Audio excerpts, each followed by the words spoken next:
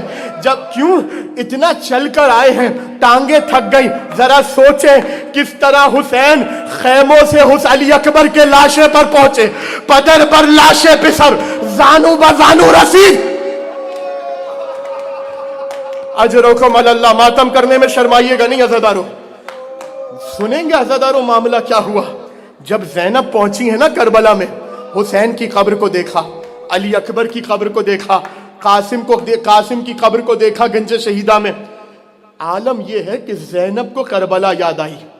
آپ روتے ہیں نا کربلا سن کر, زینب وہ ہیں جنہوں نے کربلا کو دیکھا ہے.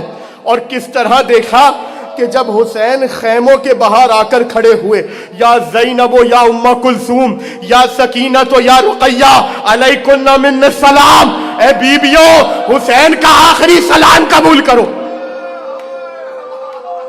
سنیے گا زدارو, حسین کا آخری سلام. یہ حسین نے کیا کیا جانتے ہیں؟ حسین جانتے ہیں کہ جو بھی میدان کی طرف گیا ہے واپس نہیں آیا.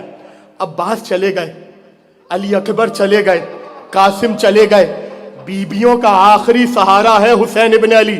اب جب حسین نے سلام کیا نا عزادارو, ایک مرتبہ خیمے میں ایک شور گریہ بلند ہوا, خیمے کا پردہ کھلا, حسین خیمے میں داخل ہوئے.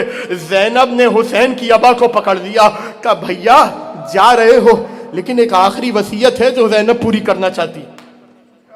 کہا زینب کیا وصیت ہے؟ کہا بھیا اپنے گریبان کو تو ہٹاؤ. حسین نے گریبان ہٹایا, جناب زینب نے گلے کا بوسہ دیا اور جملہ جانتے ہیں کیا کہا؟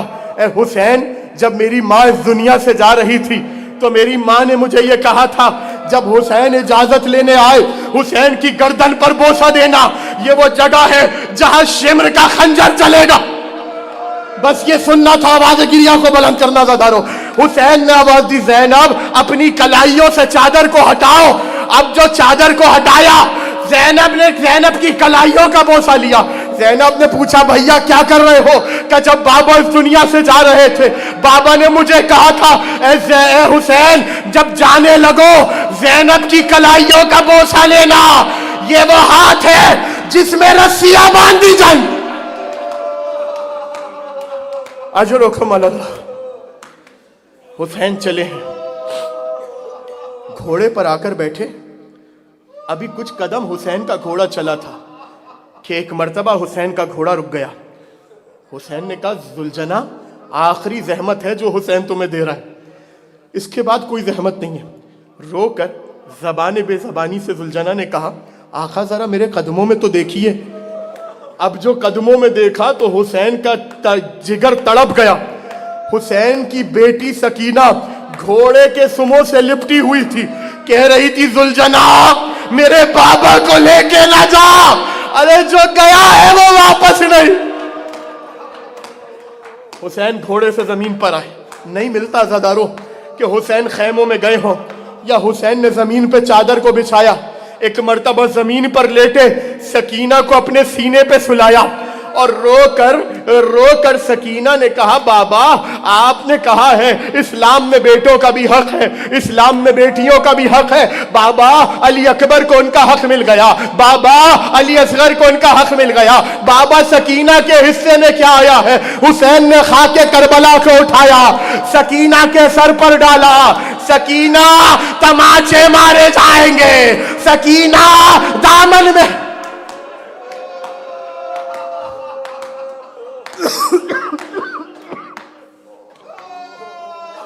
اجرکم اللہ. حسین فوجوں میں گئے. بس زیادہ نہیں پڑھ پاؤں گا زدارو, مجھے معاف کیجئے گا. میمنہ کو میسرہ پہ پلٹا, میسرہ کو میمنہ میں پلٹا. حسین وہ ہیں کہ مطیع ارادہ الہی ہیں. روایت کا جملہ ہے ایک ملعون نے حسین کی پیشانی پر پتھر کو مارا, پیشانی شگاف ہوئی, خون بہ رہا تھا. ایک مرتبہ حسین نے دائیں بائیں دیکھا, علی اکبر ہوتے تو خون پوچھتے, عباس ہوتے تو خون پوچھتے. ایک مرتبہ اپنی آستین سے اپنے ماتھے کا خون پوچھ. معاف کرنا زدارو, آخری جملے کہہ رہا ہوں. آسمان سے صدا آئی, یا ایتھا النفس المطمئنہ ارجعی الی ربک راضیۃ مرضیہ، اے حسین پلٹا اپنے رب کی طرف. بس یہ سننا تھا. ایک مرتبہ حسین نے تلوار کو نیام میں رکھا. پھر کیا تھا عزادارو، کسی نے تیروں سے وار کیا، کسی نے نیزوں سے وار کیا، کسی نے تبر چلائے. جس کے ہاتھ میں کچھ نہ تھا غریب زہرا پر خاک اٹھا اٹھا کر پھینکنے لگا. حسین گھوڑے پر تھے. زیارت ناہیہ کا جملہ ہے عزادارو، آپ کا اور میرا مولا کافی دیر گھوڑے پہ کبھی دائیں جاتا تھا کبھی بائیں جاتا تھا. وجہ جانتے کیا تھی عزادارو؟ لشکر یزید کا ایک وفد حسین کے دائیں جانب آیا، ایک گروہ بائیں جانب آیا، دونوں کے ہاتھوں میں نیزے تھے. ارے حسین دائیں جانب سے گرتے تھے، وہ نیزے مارتے تھے. حسین بائیں جاتے تھے، وہ نیزے مارتے تھے.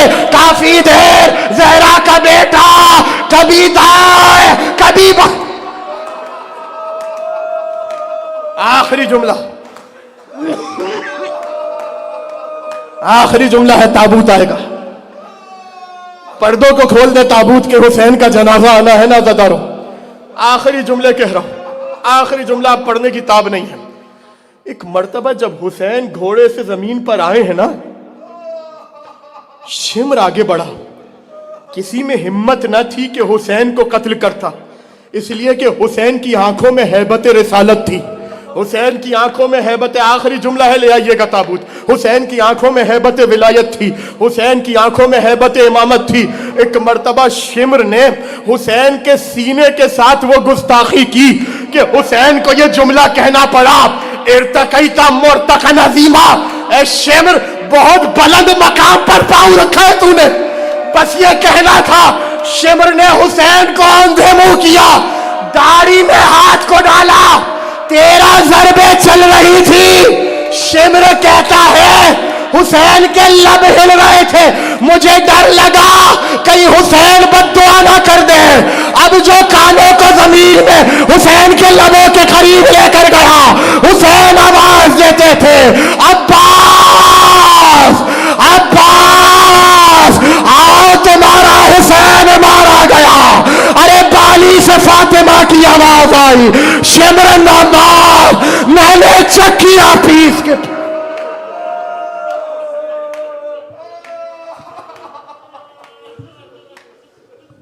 بھائی بھائی پکارتی رہی میں،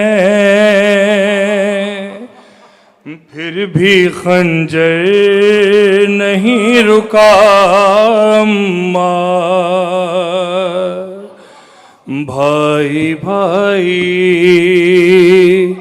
پکارتی رہی میں،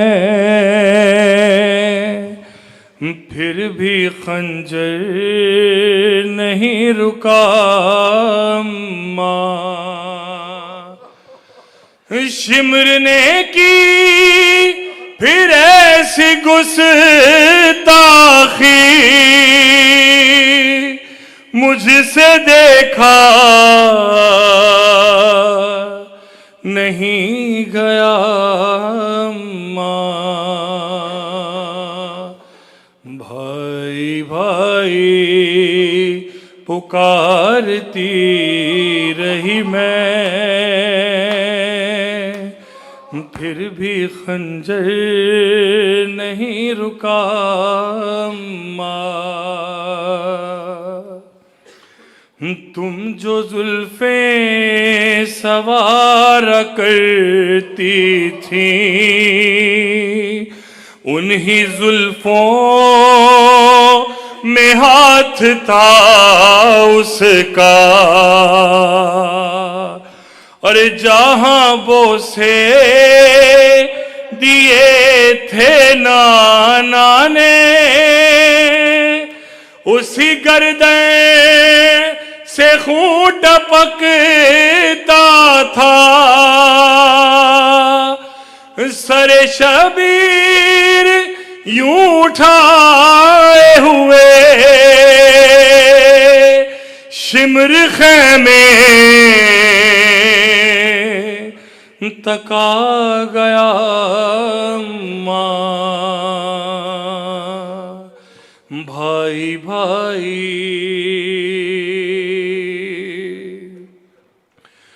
چاروں جانب سے گھیر رکھا تھا تیرے نور نظر کو لشکر نے، تیر برساتا تھا کوئی اس پر، کوئی پتھر سے مارتا تھا اسے، ارے ریت زخموں پہ وہ گراتا رہا جس کو پتھر نہیں ملا۔ مصائب سنیے، تیغ جس دم کوئی چلی اس پر، ہائے عباس کہہ کے رویا تھا، اور تیر پیشانی پہ لگا جس دم، ہائے اصغر زباں پہ آیا تھا، ہائے اکبر پکارا بھیا نے، اور جب بھی نیزہ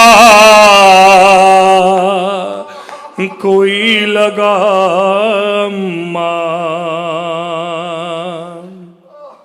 اور دیکھ کر مجھ کو بین کرتے ہوئے، اور شمر ہر بار مسکراتا رہا، میری نظروں کے سامنے ظالم وار گن کر چھری چلاتا رہا، ارے تیرا ضربے تھی کند خنجر تھا، اور شبیر کا گلا اور جب چلایا تھا شمر نے خنجر، میں نے آنکھوں سے اپنی دیکھا تھا، ہاتھ اپنے اٹھا کے پہلو سے تو نے سوکھے گلے پہ رکھا تھا، انگلیاں زخمی ہو گئی ہوں گی، ہاتھ مجھ سے تو نہ چھپا۔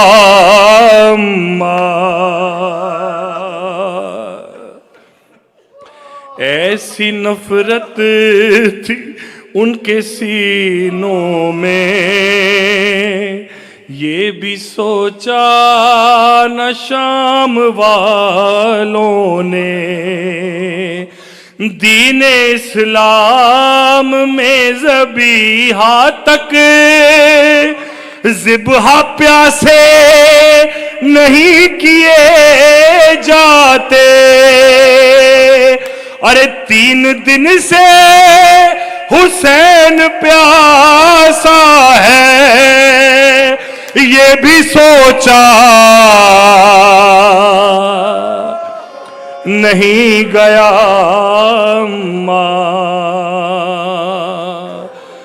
اور تم جو زلفیں سوار کرتی تھی، انہی زلفوں میں ہاتھ تھا اس کا، ارے جہاں بوسے دیے تھے نانا نے،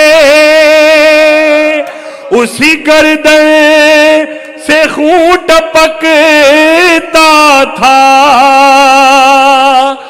سر شبیر یوں اٹھائے ہوئے شمر خیمے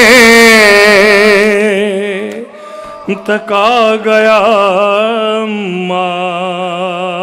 آخری بند پیش کر رہا ہوں. ماں یہ زینب سے کہتی تھی اکبر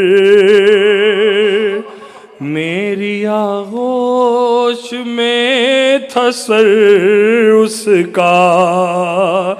ارے میں نے گردن کو کٹتے دیکھا تھا, میں نے سانسوں کو رکتے دیکھا تھا. آخری بار زیر خنجر ہی میں نے شبیر سے سنا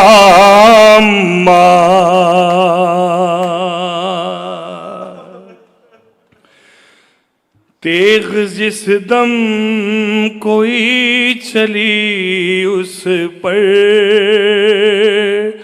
ہائے عباس کہہ کے رویا تھا, اور تیر پیشانی پہ لگا جس دم